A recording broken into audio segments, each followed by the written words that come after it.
السلام عليكم ورحمة الله وبركاته. حبايبي عاملين ايه؟ يا رب تكونوا بخير. قبل اي حاجة نصلي على الرسول صلى الله عليه وسلم ونخش على الحلو.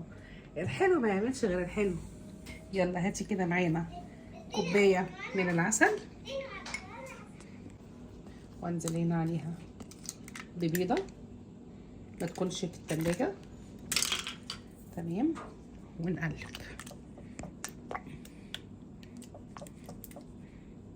حط كده يعني حوالي كده نص معلقة كده من الفانيليا، ونقلب الكلام ده كله كده مع بعض. هنا كده معايا المنخل، ومعايا هنا دول كده 3 معالق من الدقيق.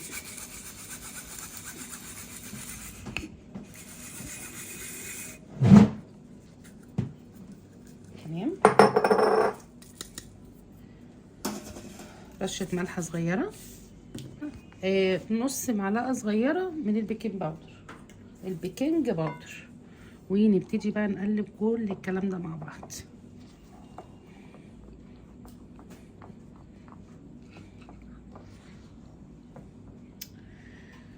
واجي هنا معايا نص كوباية من الزبدة او السمنة المتاح عندك، ونقلب كل ده كده مع بعض.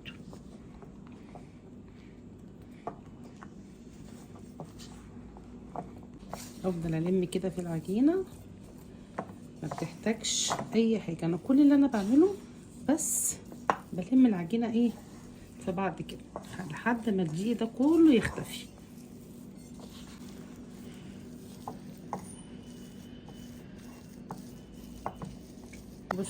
بصوا الجمال. ادي العجينة اللي احنا عايزينها، مش بتحتاج عجن خالص. انا ما بعجنهاش، انا بفضل بس اقلب كده لحد ما الدقيق يختفي تماما. بس انا هسيبها كده تستريح 10 دقايق، وبعد كده ايه نشكلها مع بعض. هحطها في التلاجة، مش هسيبها كده، هحطها في التلاجة كده 10 دقايق ونشكلها مع بعض. خلاص كده سيبناها ارتاحت شوية 10 دقايق كده. خلاص سيبناها كده ارتاحت كده ايه 10 دقايق في التلاجة، ونبتدي كده. تمام، نيجي بقى هنا ايه شوكليت شيبس. الله، بس نبتدي كده ايه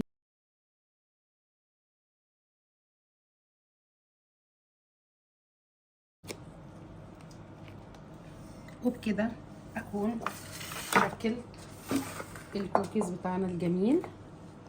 تمام، وبكده بقى زين حب بقى ايه. يلا يا زيزو، يلا حطي بقى هنا كمان.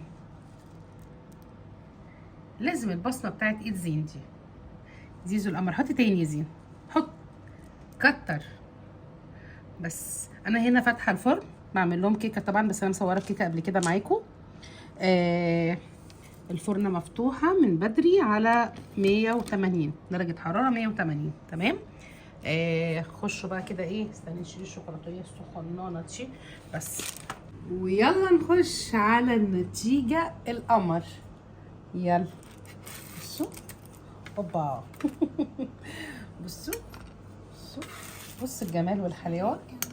عايزه اقول لكم ريحه العسل قمر اقسم بالله بجد. ايه رايك يا زيزو؟ حلو قوي. طب قول لهم يلا اعملوا لايك واشتراك وايه تاني ولايك وشير يا روحي. يعني عايزه اقول لكم تحفه. مش انا قلت لكم قبل كده كل حاجه نقدر نعملها في البيت؟ مش انا قلت لكم كل حاجه بتيجي اوفر وانضف واحلى؟ بصوا شكلها من تحت عامل ازاي. بصوا بسم الله ما شاء الله. عايزه اقول لكم بردت شويه. الله الله على الجمال. الله خدي دوقي يا بنتي، خدها دي تحفه. طبعا هي لسه طريه هتنشف. انا دي اول سوق طلعته، والتاني في الفرن.